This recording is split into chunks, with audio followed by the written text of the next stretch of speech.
म्हणजे अगं म्हणजे हा अगं काय झालं? त्यो म्हातार बाबा म्हणजेच देव खंडेराय आहेत. मला असं वाटतंय कधी कधी. आता ग काय करायचं?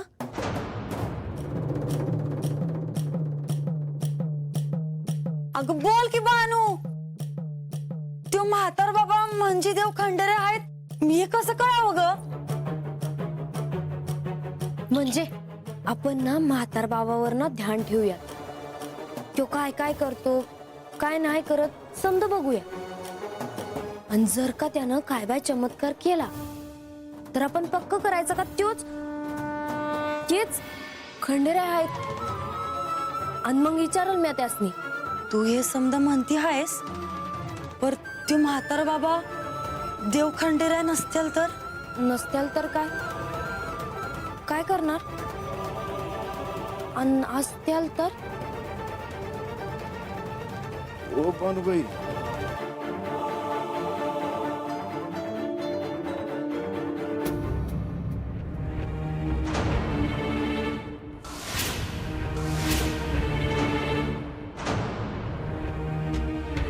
भानू, यो म्हातार बाबा अन खंडेराय नाही ग.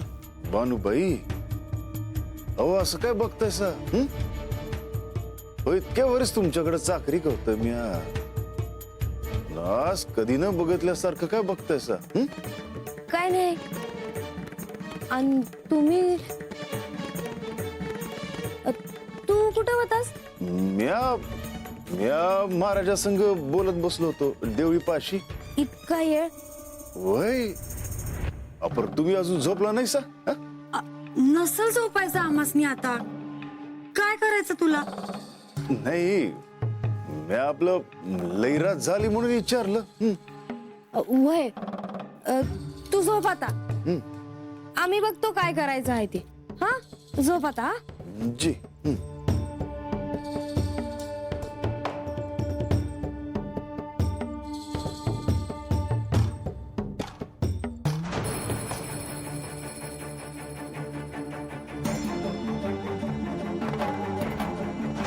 बानू, मंजी, तुमच्या मनात काय चालले आहे याची मला कल्पना आहे. थांब शची, कुठे चालली आहेस मला न सांगता? पृथ्वीवर.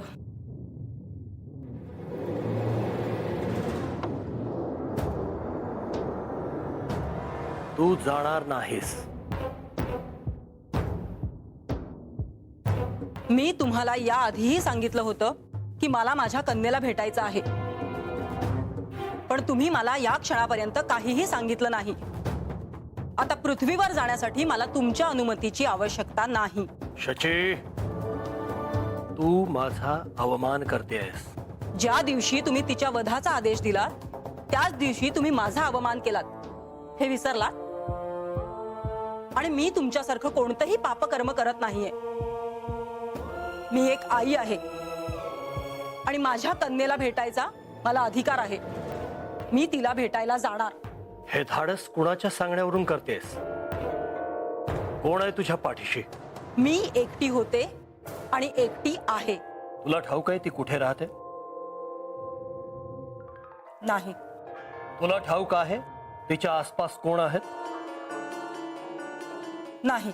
म्हणूनच सांगतोय थांब. तिला भेटणं सोपं नाहीये. तुम्ही मला अडवू नका. शची, स्वर्गाचा अधिपती इंद्र त्याची कन्या अत्यंत दयनीय अवस्थेमध्ये राहतेय हे सगळ्या जगाला कळावं असं तुला वाटतं? त्याने काय फरक पडतो तेच तुला कळत नाही.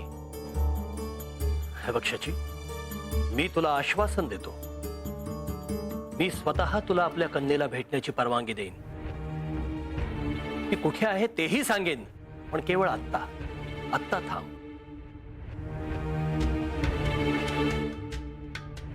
तुम्ही केलेले पापकर्म जगाला कळू नये म्हणून मी तुम्हाला सहाय्य करावं असा याचा अर्थ होतो.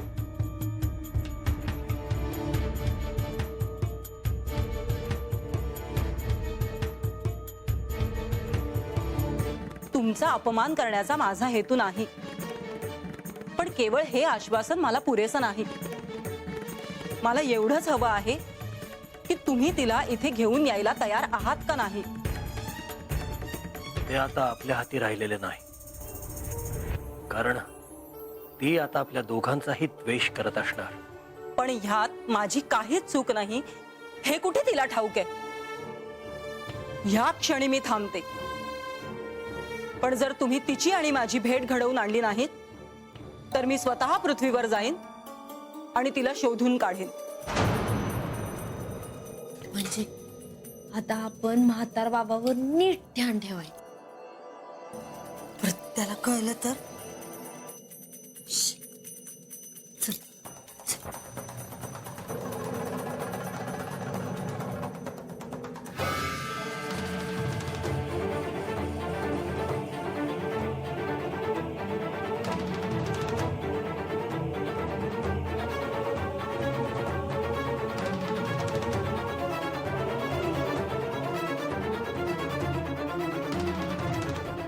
भानू, मी बाहेर जाते आणि काय काय काम आहे असं दाखवते.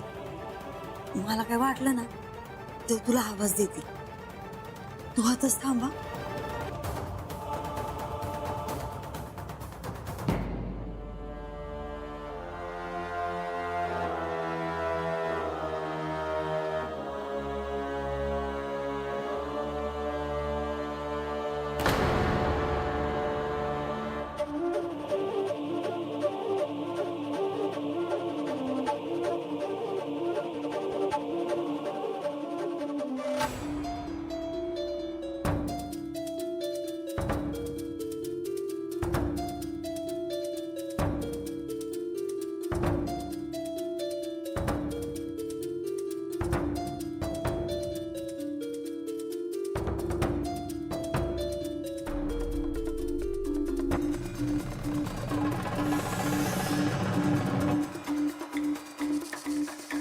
बानू, म्हणजे तुमच्या दोघींच्याही मनात काय चालू आहे याची मला चांगलीच कल्पना आहे.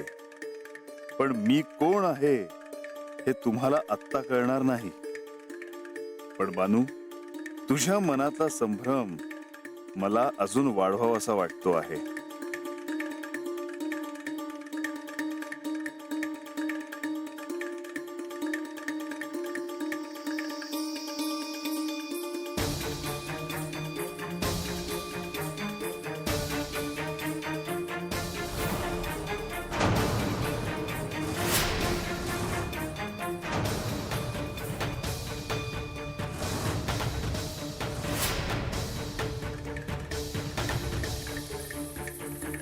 भानू, हाती काय झालं म्हणजे? मला ना म्हातार बाबा भोवती असा प्रकाश दिसायला लागला आहे. काय सांगतेस म्हणजे? वय वय ते बघ.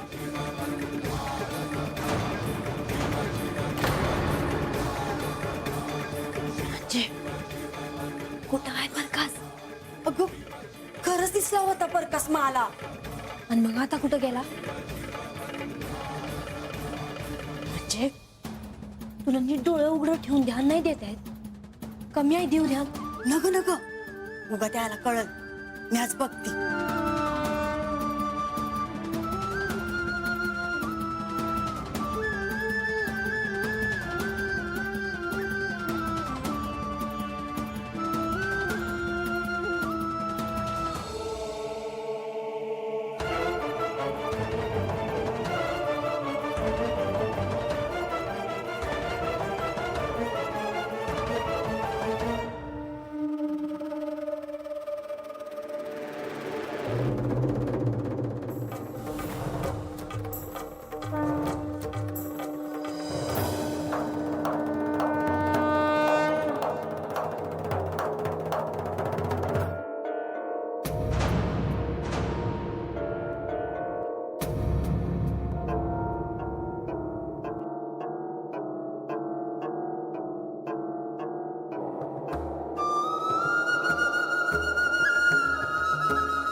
म्हाळसा, ह्या अशा रात्रीच्या प्रहरीत तुम्ही इथे एकट्या काय करता आहात?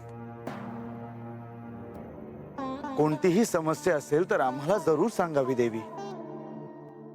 नाही बंधू, मला कोणतीही समस्या नाही. जरा पाय मोकळे करायचे म्हणून मी बाहेर आले.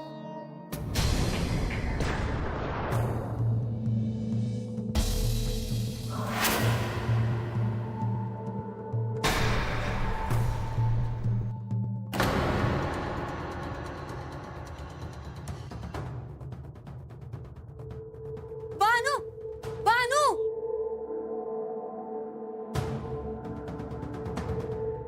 काय झालं म्हणजे वरडाया? हे बघ, मल्हार नक्षत्र.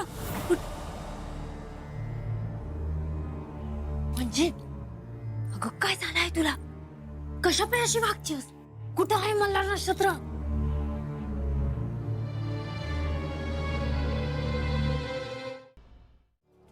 देवी, आपण अंतःपुरात जाऊया का? नाही, नको. बंधू, आता आकाशात जे नक्षत्र दिसले ते तुम्ही पाहिले? त्या नक्षत्राबद्दल तुम्हाला काही ठाऊक आहे का? त्या नक्षत्राबद्दल फारशी माहिती ज्ञात नाही देवी. मग मी तुम्हाला सांगते. ते नक्षत्र म्हणजे मल्हार नक्षत्र. जेव्हा जेव्हा हे बानूला भेटायला जातात तेव्हा तेव्हा हे नक्षत्र आकाशात दिसते.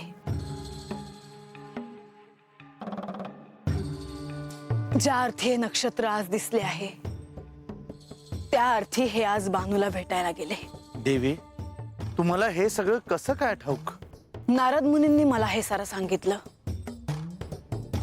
लक्ष्मी देवी, हे वनवासात असूनही यांना बानूला भेटावेसे वाटते, पण मला नाही. हेच यातून सिद्ध होते. इतकी वर्ष लोटली, मी रोज त्यांची प्रतीक्षा करत होते. आज ना उद्या ते मला भेटतील हा माझा ठाम विश्वास होता. हे मला भेटले तर नाहीच, पण यांनी मला दर्शन देखील दिले नाही.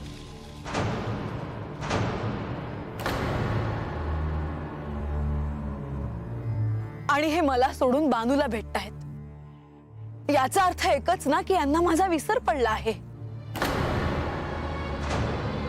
सांगा लक्ष्मी देवी, मी काय चूक केली की हे सगळं मला सोसावं लागतं आहे?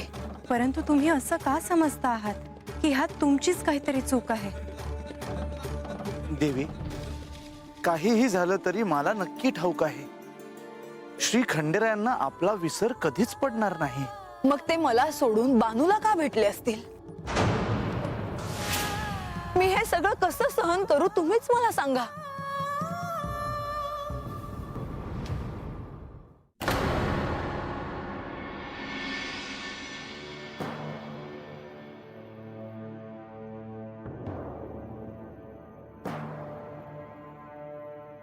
राग आला का ग बानू? राग नाही तर काय, तू बी माझी आता थट्टा करायला लागली. अगं नाही ग बानू, खरं सांगते आम्या. त्या म्हातार बाबानं आभाळात असा हात फिरवला आणि मला मल्हार नक्षत्र दिसलं. उगा काहीतरी सांगू नकास. आता कसं सांगू तुला? मी आज माझ्या डोळ्यांनी बघितलं ना, तेच सांगते हाय. आणि तुझी अशी थट्टा नाही करणार ग म्या. कधी कधी मला वाटतं का म्हातार बाबाच खंडोबा आहेत की काय. ए, काहीतरी बोलू नकस. खंडोबा कुठं, ते म्हातार बाबा कुठं? तसं नव्ह ग म्हणजे. पर कधी कधी म्हातार बाबा असं काहीतरी बोलतो का त्यांचीच आठवण येते बघ.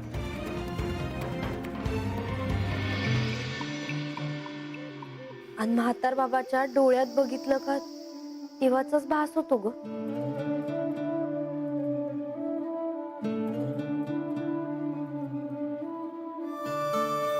ए, त्या म्हातार बाबात तर जीव नाही गुतला ना तुझा? म्हणजे थट्टा करू नगस.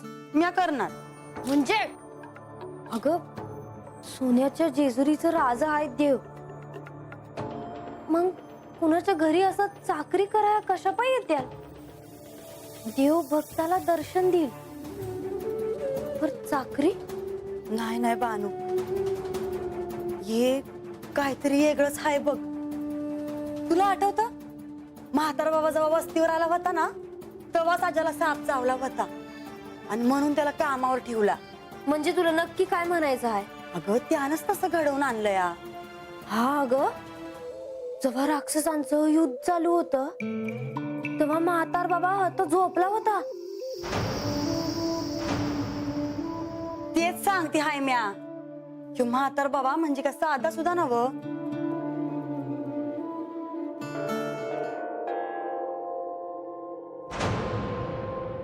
ह्यो म्हातार बाबा हाय तरी कोण?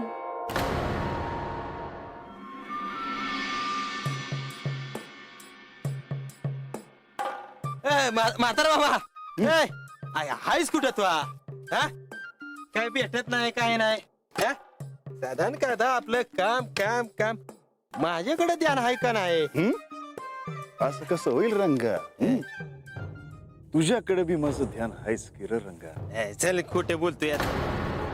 सोन्याचा अंडा गावल गावल मानला आणि समध्या रानात फिरवलंच, कामाला लावलंच की मला. पर कष्ट केल्याशिवाय काय बी मिळत नाही रंगा. बरोबर आहे तुझं, कष्ट करायला पाहिजे, पण कष्ट कुणासाठी करायचं सांग की? हा, जिच्यासाठी कष्ट करायचं आहे ती माझ्याकडे बघ ना बी. इतकं वर्ष झाली माझं लगीन अजून होतंयच. असंच दिस सरत्याल आणि एक दिस तुझ्यागत असा म्हातारा होऊन बसन. असं काय बी होणार नाही बघ. तुझं बी लगीन होईल रंगा. नुसतं लगीन नाही, माझं बानू संगच लगीन व्हायला पाहिजे. रंगा, अनेक वेळा तुला शिक्षा होऊनही तुला समज झालेली दिसत नाही. आज तुला अद्दल घडवायलाच पाहिजे आणि त्याशिवाय तुझं डोकं जाग्यावर येणार नाही. ए म्हातारा बाबा, ऐ अरे असं का बघतोयस? रंगा, हा? मला तुला ना एक गुपित सांगायचं आहे.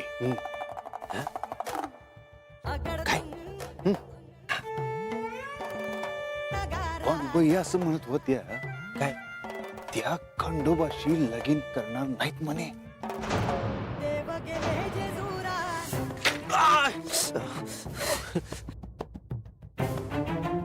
काय काय म्हणतोयस काय? हा अरे म्हणजे माझं काम झालं. हा हे काहीतरी कर की बाबा.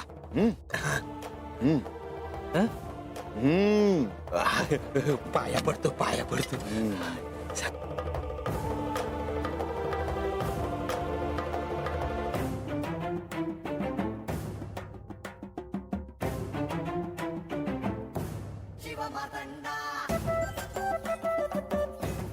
ए म्हातारा बाबा, हे काय करतोयस? भविष्य सांगतोय तुझं.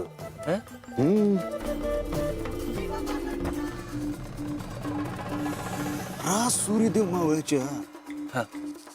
तू बानूबाईसनी जर लग्नाचं विचारलंस तर त्या तुला वय म्हणत्याल. काय म्हणतोयस काय? परती आजच. ए म्हातारा बाबा, अरे असं जर झालं तर वस्ती तुला मोठं घर बांधून देईन असं का? आणि जलमभर सांभाळीन. ए पर खरंच असं होईल का रे? अरे आता बडबड करू नगस. जा जा घरला जा, तयार हो न बानूबाईंच्या घरी ये. होय होय होय. म्हातारा बाबा येतो बर का? सुंबरान मांडीला गा, सुंबरान मांडीला.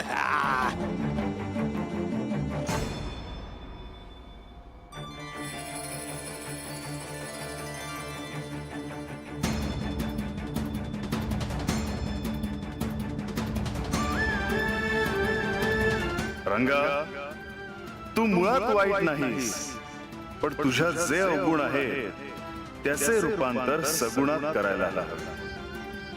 तुझ्यातही बदल घडू शकतो, केवळ तुझ्या अहंकारावर आघात करायला हवा आणि तो मी करेन. रंगा, तू अवास्तव स्वप्न पाहू नकोस. वस्तुस्थितीकडे पहा आणि बानूचा विचार डोक्यातून काढून टाक. कारण बानू माझी होणार आहे.